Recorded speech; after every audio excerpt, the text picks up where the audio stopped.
અમે અહીં તિરુપુરંકુન્ડ્રમમાં છીએ, જે ફક્ત ધાર્મિક મુદ્દા માટે જ નહીં પરંતુ રાજકીય અને ન્યાયિક કારણોસર પણ સમાચારોમાં રહ્યું છે. આને જ કેટલાક લોકોએ ભાજપનું પ્રાદેશિક હિન્દુત્વ પુશ અથવા ભાજપની મુરુગન વ્યૂહરચના કહી છે, કારણ કે એક દરગાહ અને એક મંદિર હકીકતમાં એક જ ટેકરી પર છે અને જ્યાં કાર્તિકાઈ દીપમ પ્રગટાવવામાં આવશે તે વિવાદનું કેન્દ્ર બન્યું.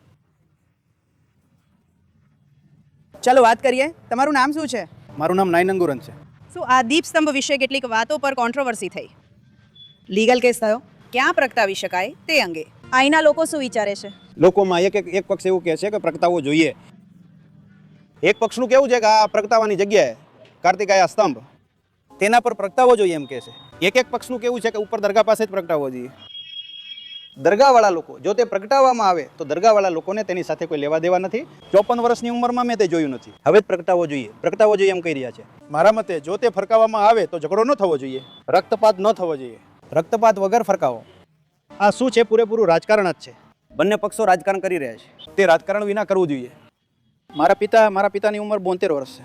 મેં મારા પિતાને પૂછ્યું, મારા પિતાએ કહ્યું મેં તે જોયું નથી. હવે અહીંના લોકો શું કહી રહ્યા છે? તેઓ કહે છે ના અમે જોયું છે. આ ગામમાં છે ને જૂના જમાનાના લોકો, આ મુખી બીજા લોકો બધા અહીં છે, તે ચોકીદારો, વૈરવી બધા છે. તેઓ શું કહે છે કે તે અહીં જ ફરકાવવામાં આવ્યું હતું. તેથી લોકો કહે છે કે તેને ફરકાવી શકાય છે. એક પક્ષ કહે છે કે તેને ફરકાવવું ન જોઈએ. હવે ચૂંટણી આવી રહી છે, તેમાં શું તમને લાગે છે કે આ દીપસ્તંભનો મુદ્દો એક મુદ્દો છે કે તમને લાગે છે કે નથી? ના મેડમ, તે એક મુદ્દો જ હશે. જો તમે પૂછો કે તે કેવી રીતે, તો મોટે ભાગે જેઓ તેને મુદ્દો બનાવવા માંગે છે તેઓ તેને બનાવી શકે છે. જેઓ તેને નથી લેતા તેઓ પણ લઈ શકે છે. બંને પક્ષો છે. હિન્દુ ધાર્મિક જૂથો કહી રહ્યા છે કે અહીં પ્રગટાવવું જોઈએ. હા, હિન્દુ મક્કલકાતી હિન્દુ તેઓ કહી રહ્યા છે કે પ્રગટાવવું જોઈએ.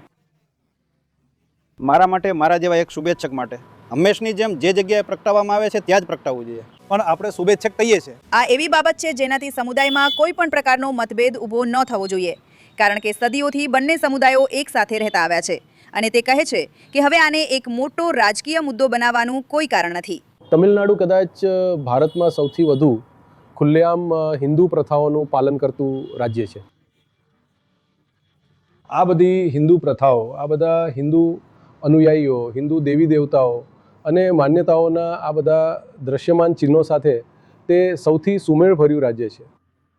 તિરુપુરનકુન્ડ્રમમાં અસંતોષ ભડકાવવાનો પ્રયાસ ખરાબ રીતે નિષ્ફળ ગયો છે, એવું કહે છે તિરુપુરનકુન્ડ્રમના એમએલએ, એડીએમકેના એમએલએ શ્રી રાજન ચેલ્લપ્પા. જ્યારે તમિલ તહેવારો હોય છે, મારો મતલબ હિન્દુ તહેવારો, ત્યારે તેઓ રમઝાન મહિના દરમિયાન અમે યોજેલી ઇફતાર સમારોહમાં ભાગ લે છે.